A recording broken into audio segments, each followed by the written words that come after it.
It's 1930, a hot summer night in Marion, Indiana. The air buzzes not with cicadas, but with a terrible anticipation. Thousands gather around a tree where a black man, Thomas Shipp, hangs silently. Cameras click. Faces in the crowd stare directly into the lens, smiling, proud, unashamed. Why would anyone photograph such horror, and why did those photos survive long after the crowd dispersed? This book pulls back the curtain on the brutal theater of lynchings, and the cameras that documented them. Lynchings weren't hidden crimes.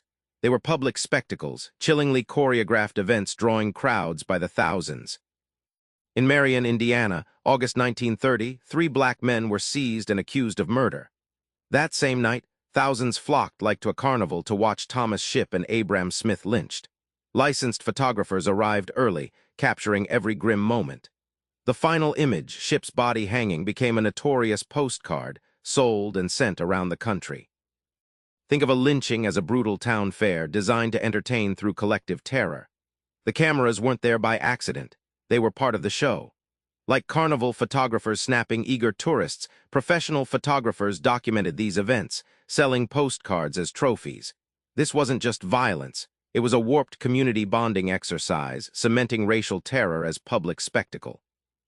What chills you the most? The crowd's open gazes into the camera, some smiling, proud to be part of it. These were not ashamed individuals hiding in the shadows.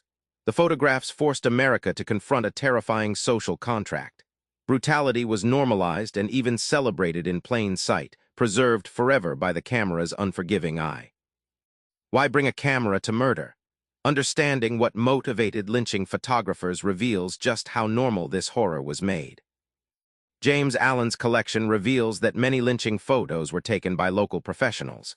These weren't secret snapshots, but carefully composed shots from skilled hands. Photographers like Lawrence Baitler in Maryland sold thousands of postcards featuring the body of George Hughes, a lynching victim in 1930. The business was brutal, both literally and commercially. Imagine postcards as grim souvenirs bought at a theme park, but this theme park was horror. Families, officials, even children collected these images to commemorate events as if they were parades or fairs. This sinister commodification made lynching not only a physical terror but a cultural product, circulating the message that racial violence was acceptable and permanent. The lasting power of these images is unsettling. They didn't just document death, they shaped how generations remembered racial terror.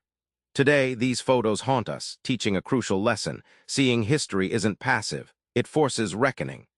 The camera transformed fleeting violence into permanent witness, demanding that we acknowledge what some wanted buried. These photos unsettle us, but what if their true power is to help us remember what we keep wanting to forget? The Tuskegee Institute's records show at least 4,742 blacks were lynched from 1882 to 1968. Likely far more went undocumented. This sheer volume underscores a national crisis of racial terror.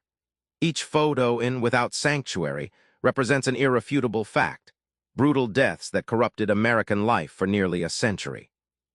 Looking directly at these photos is like staring into a mirror held up to American violence. They refuse to let us glance away, shatter the comforting silence around racial myths. Unlike textbooks, they're concrete evidence, bloodied faces and smiling white crowds, forcing acknowledgement rather than denial.